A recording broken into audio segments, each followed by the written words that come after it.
आज हम लोग संख्या रेखा पर रूट एक्स के रूप में दी गई संख्या को निरूपित करना सीखेंगे। जैसे आपको प्रश्नावली 9वीं क्लास की प्रश्नावली 1.5 में 4 नंबर सवाल दिया है कि संख्या रेखा पर रूट 9.3 को दर्शाइए। तो चलिए आज हम लोग देखते हैं कि रूट 9.3 को कैसे दर्शाया जाता है। इसके लिए आप लोग एक स्केल ले लीजिए और स्केल की सहायता से क्या कीजिए कि हमको दिया है 9.3 सेंटीमीटर का, तो आप क्या करेंगे कि 9.3 सेंटीमीटर का एक रेखाखंड हम लोग लेंगे।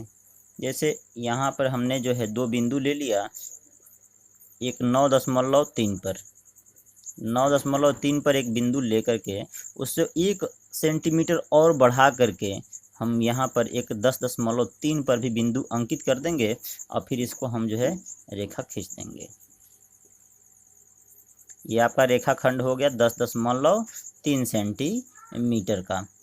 इसके बाद ये आपका जो छोर है इसको हमने ए ले लिया।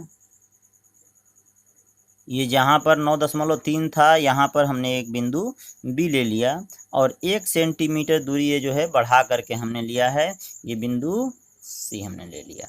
अब आपको क्या करना है कि इसको 2 भाग में बांटना है। तो 2 भाग में बांटने के लिए आप लोग 8 क्लास में पढ़े होंगे कि क्या करना है कि इसी एक छोर से आधे से अधिक लंबाई लेकर के, कितना, आधे से अधिक लंबाई लेकर के, जैसे आधा से अधिक हो गया है, लंबाई लेकर के ऊपर और नीचे चाप काट दीजिए। ऊपर और नीचे चाप हो गया, फिर जो है उसी लंबाई का चाप जो है फिर इधर ए बिंदु से ऊपर और नीचे जो है 2 चाप काट दीजिए। और इन चापों के जो कटान बिंदु है उस कटान बिंदु से आप एक रेखा खींच लीजिए, यानी कि AC का मध्य बिंदु ले लेना है। AC का मध्य बिंदु हमको ले लेना है। जब AC का मध्य बिंदु हमको मालूम हो जाएगा तो इसको हम AC के मध्य बिंदु को क्या ले लेंगे, O ले लेंगे। इसके बाद O पर को केंद्र मानकर और OC को त्रिज्या मानकर एक चाप खींचेंगे। O को केंद्र मानकर और OC को त्रिज्या मानना है। OC अर्थात OA को भी आप लोग ले सकते हैं, दोनों बराबर ही होगा। उसके बाद आप लोग क्या कीजिए कि एक चाप खींचिए।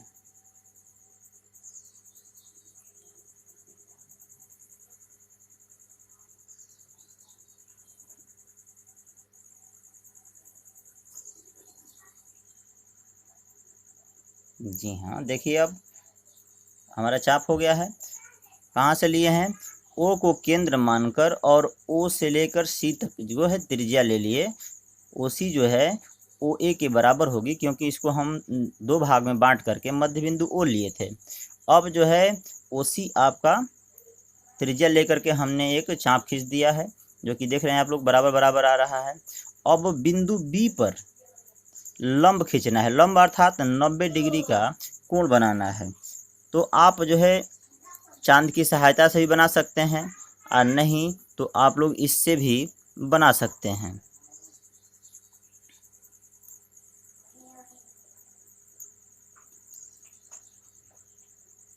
बिंदु B पर 90 डिग्री का कोण बनाना है। जब बिंदु B पर 90 डिग्री का कोण बना देंगे तो आपका लंब हो जाएगा। अब यहाँ से जो है हमने 180 डिग्री का कोण बनाकर 2 भाग में बांट दिए। अब आपका ये B पर 90 डिग्री का कोण बन गया। अब इसको इस बिंदु से आप मिला दीजिए।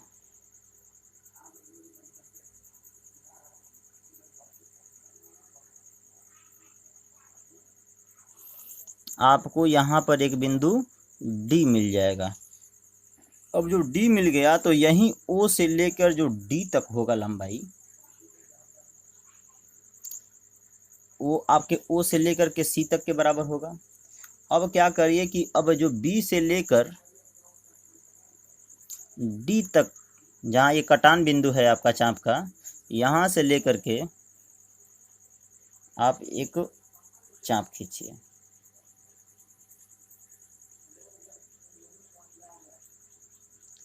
एक चाप खींच दिए। चाप खींचने के बाद ये जो पहले आप एसी रेखा खींचे थे, एसी रेखा को बढ़ाइए।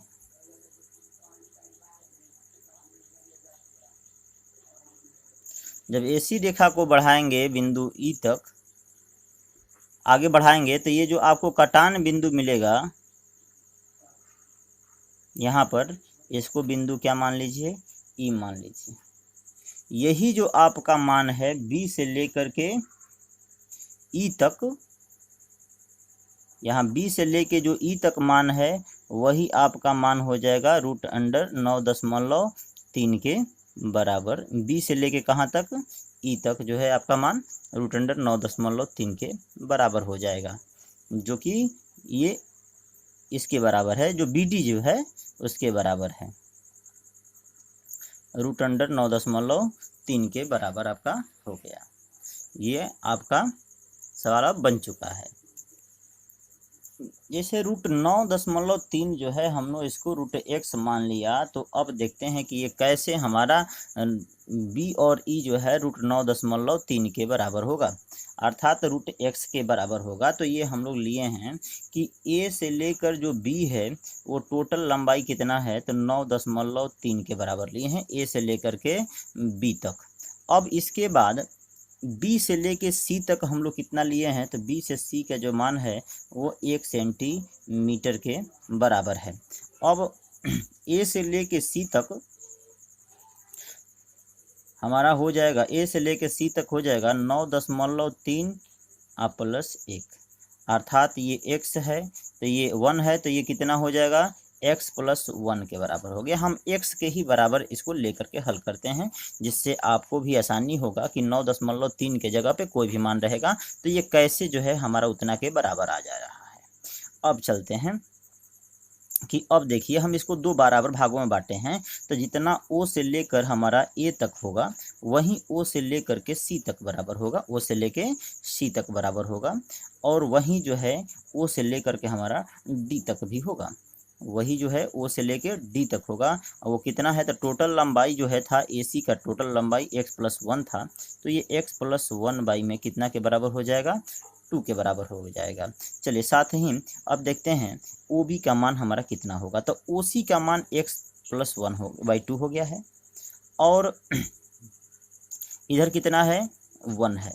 अगर इसमें से 1 घटा देते हैं तो हमारा जो ओ बी का मान है वो आ जाएगा। तो चलिए ओ बी का मान कितना हो जाएगा, तो ओ सी -1, तो ओ बी का मान हो जाएगा। ओ सी का मान हम लोग कितना लाए हैं, तो x + 1/2 माइनस में 1, यहाँ पर 1 ले लीजिए, घटाइए देखिए कितना आता है, तो 2 और 1 का एलसीएम 2 हो जाएगा, x + 1 - 2, इट मीन्स x - 1 कितना हो जाएगा, 2। अब देखिए यहाँ से ध्यान दीजिएगा, अब ओ से लेकर बी तक, ओ से लेकर बी तक का जो मान है वो कितना हो गया है, x - 1/2 के बराबर हो गया है। अब हमको निकालना है कितना के बराबर, अब यहाँ पर देखिए ये क्या है आपका, कर्ण हो गया OD। OD का मान जो है x + 1/2 आ गया।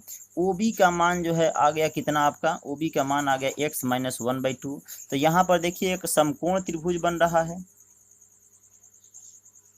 समकोण त्रिभुज एक बन रहा है DBO, DBO बन रहा है, जिसमें कोण B का मान हम लोग 90 डिग्री बनाए हैं, जिसमें कोण B का मान कितना डिग्री लिए हैं, 90 डिग्री लिए हैं।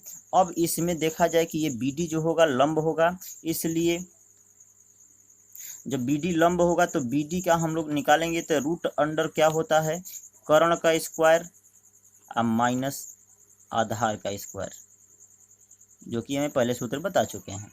चलिए अब कर्ण का मान कितना है इसको लिख देते हैं। तो कर्ण का मान देखिए ओ से लेके डी तक हम लोग मान कितना लिखे हैं, x + 1/2, तो x + 1/2 का क्या हो जाएगा, होल स्क्वायर हो जाएगा, माइनस ये क्या है, तो x - 1/2, ये आपका होल स्क्वायर हो गया। अब चलते हैं, ये तो सूत्र लग गया, एक एक्स प्लस 1/2 होल स्क्वायर मतलब ए स्क्वायर माइनस बी स्क्वायर, यानी कि एक बार जोड़ देते हैं, एक बार ए स्क्वायर माइनस बी स्क्वायर का फॉर्मूला होता है ए स्क्वायर माइनस बी स्क्वायर बराबर ए प्लस बी इंटू ए माइनस बी। तो चलिए ए प्लस बी इंटू ए माइनस बी करते हैं, तो x plus 1/2 plus x minus 1/2, एक बार जोड़ दिए, एक बार x plus 1/2 minus x minus 1/2, इसका जो है अब घटा बनाते हैं। देखिए तो कैसे घटा बनेगा, दो दो का एलसीएम तो 2 हो जाएगा, ये हो जाएगा x प्लस 1 आप प्लस एक्स माइनस 1, ये आपका 18 हो गया। फिर इसको करते हैं एक्स प्लस, यहाँ पे दो दो का एलसीएम 2 हो जाएगा, तो एक्स प्लस 1, ये जो माइनस है इसको करेंगे तो माइनस एक्स प्लस 1 हो जाएगा, ये आपका ब्रैकेट बंद हो गया। यहाँ पर माइनस एक्स और प्लस एक्स कट जाएगा, यहाँ पर -1 और +1 कट जाएगा। तो चलिए यहाँ पर क्या हो गया, तो x और x, तो कितना x हो जाएगा, तो 2x, अब बाई में कितना हो जाएगा 2 इंटू 1 और 1 कितना हो जाएगा 2, अब बाई में क्या है 2, तो 2 से 2 कैंसिल, 2 से 2 कैंसिल, अब कितना बच गया आपका √x। अब देखिए यहाँ पर BD का मान कितना आ गया, √x आ गया। तो जब BD का मान √x आ गया तो BD किसके बराबर लिए थे हम लोग, तो √9.3 के बराबर, अर्थात ये जो BD हम लोग लिखे हैं √9.3, वह BD के बराबर ही हमारा कौन सा है, BE है, अर्थात BE जो है √x के बराबर आ गया, और √x को हम लोग माने हैं √9.3, यानी कि बराबर हो गया ना। तो यानी कि BE का मान ही जो है जितना हम लोग रूट लेंगे उतने के बराबर अपने आप आ जाएगा।